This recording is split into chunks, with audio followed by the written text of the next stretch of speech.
It sounds like speed and execution were the two things that you were focused on as you were growing that first bank or that first large business. In those days, banks would have millions of dollars of cash. You don't earn interest on that. It counts towards your reserve requirements. But if you send it to the Fed, you can get interest every night. In those days, people think rates are high now. I like to say, and I'm going to ask you this question before I finish my story. What was your first home mortgage? What rate? So it sounds like you are always thinking about efficiency, the way you mentioned outsourcing and just the global environment of business today. Were you thinking the same way when you bought your first bank? Well, in the book, I tell the story about the $1,100,000 in cash in the vault. And for you listeners, in those days, banks would have millions of dollars of cash.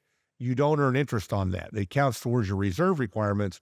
But if you send it to the Fed, you can get interest every night. In those days, people think rates are high now. I like to say, and I'm going to ask you this question before I finish my story. What was your first home mortgage? What rate? 3%. And mine was 12.5. And mine was a 1-year ARM, and I was glad to get it. And that was only in 1984. The point being is we were getting 9% overnight. So my partner and I, we sat there and said, we could take $750,000. We could invest that at 9%. And we'll make another almost $6,000 a month by just moving it, and it still counts towards reserves. So I called Brinks up, as any normal person would do. And they said, we can come up a week from Thursday. It's going to cost $250. And I said, I'll call you back. And I went in his office and said, I'm not paying $250. And Raj, we literally loaded $750,000 in the trunk of a 1989 Buick. And I drove to St. Louis. We slept with it. And the next morning got up and took it to the Fed. So efficiencies were important. I sold out to a Fortune 200. And when we got down to the end of due diligence, I'd bought many companies in my life. And I was, you always went for that swipe. Once you had a deal, then you tried to cut the price just a little. You're in the apartment business. You sign the contract, you do your due diligence, and you like to go back and say, this and this weren't quite what I thought they were. Will you take 5% less? And that's what I was expecting. And we went to dinner, and I actually got another 50 cents a share out of them, which was about $9 million, which was nice. But the second thing is their only criticism was your branches, and we had 38 of them, need a little sprucing up. What they didn't realize, and you're an apartment guy, you understand flooring. We went to buy carpet, and we bought a trailer truck load of seaweed green. Well, first off, you know why we bought it was no one wanted seaweed green. And the second thing is we live in a generation now where people buy carpet by the square foot. So we paid 12.5 cents a square foot, or $1 a square yard in those days. And what was funny is people were like, you guys are crazy. And we were, but we were efficient because I've been taught in business school and I've watched it in business. He with the low cost at the end of the day can make a lot of mistakes and still win. But if you've got high cost, you can't make as many mistakes. And we made a lot of mistakes. It sounds like speed and execution were the two things that you were focused on as you were growing that first bank or that first large business. Can you kind of go back to how that opportunity came up for you to buy a bank and how you were able to execute on it? Because for someone like me coming from Canada, a country that realistically only has 4 banks, buying a bank is unheard of. So how did that opportunity kind of fall in your lap? Well, and that's a really good question. No one asked me that. When I got out of school, there were over 21,000 banks in the country. Today, there's about 5,000. And we won't ever get to Canada or the UK, but we'll get to 1,000 or something like that. But banking, and I didn't realize this, but was very entrepreneurial outside of, the big 25 or whatever. And I worked for one of the 100 largest banks in the days of 21,000. And what was interesting, we financed people like yourself buying banks all the time. So I understood how they financed, how people bought them. And a man brought me an opportunity when Commerce Bank, which is a very well-run, excellent company based here in St. Louis, was divesting of 4 outstate banks. And this guy wanted one.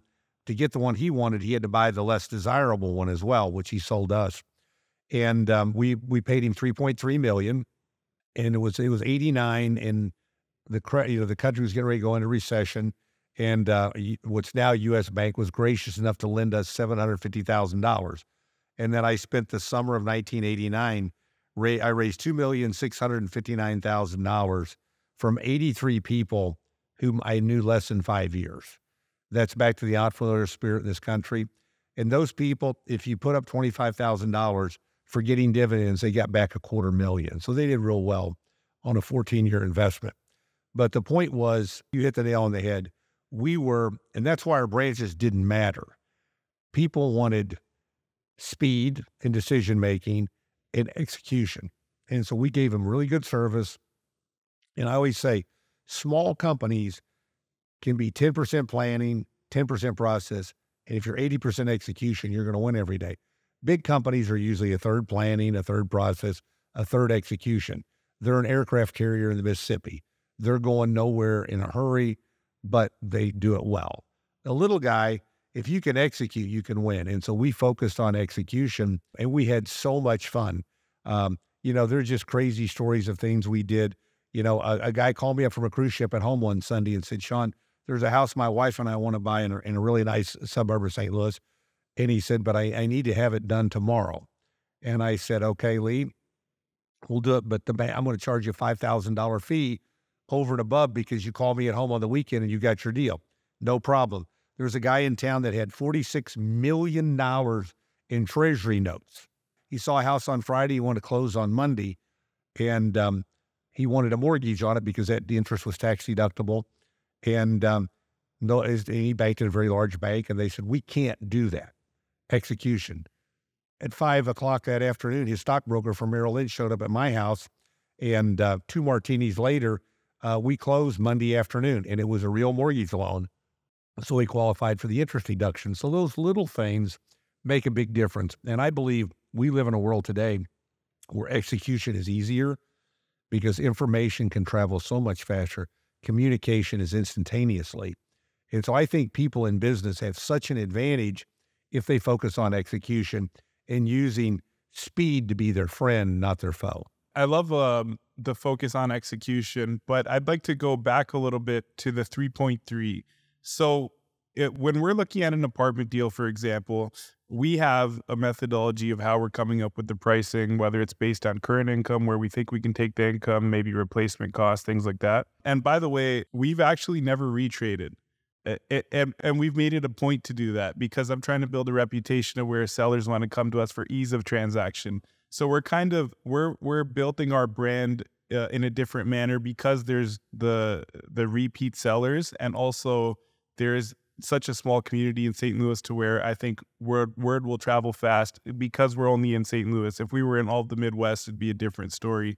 So that 3.3 million, how do you come up, or how did you come up with that value? I have no clue how someone would value a bank. And banks, and this will give you an idea. Banks, you have assets minus liabilities, and it's your net worth is your book value. And banks traded sometimes at a discount to book value. I actually sold for 3.35 times book value, 23.5 times forward earnings, one of the highest prices. But in recessionary periods like now, not so much recessionary periods, a lot of uncertainty, banks generally trade around book value. Unless they have some real niches, they might trade twice that. But we bought it for 110% of book value. And what it really meant was he had to pay $3 million, and it took us, from the time he closed until we closed was about 10 months. And at 12%, that was about 10%. And so he got 110% of book. I sold that same bank 9 years later, not selling any capital, only selling the deposits and the loans for $3 million. So 9 years sucked a ton of earnings out of it and got my money back. But like in anything, apartments trade, say they trade for so much a unit. When times are good, they're higher per unit. When times are low, they're better. You said something a while ago that is so true, and you're young, and I'm so glad you understand this. But I'll rephrase it. All businesses, meaning all markets, are very small. You may think you're only in St. Louis, but I guarantee you there's somebody in Indianapolis and somebody in Kansas City who know about you and are watching you. Because the people who do really well, they know what their competitors are doing and they understand them, because that's important.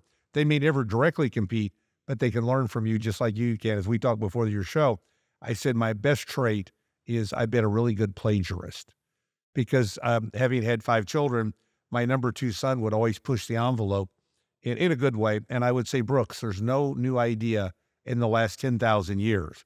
It's just renamed in some new fashion. And the things you guys are doing are just over the top. To me, you're out there. You're not a plagiarist. You're on the forefront. So you're going to have a lot of your competition watching everything you do.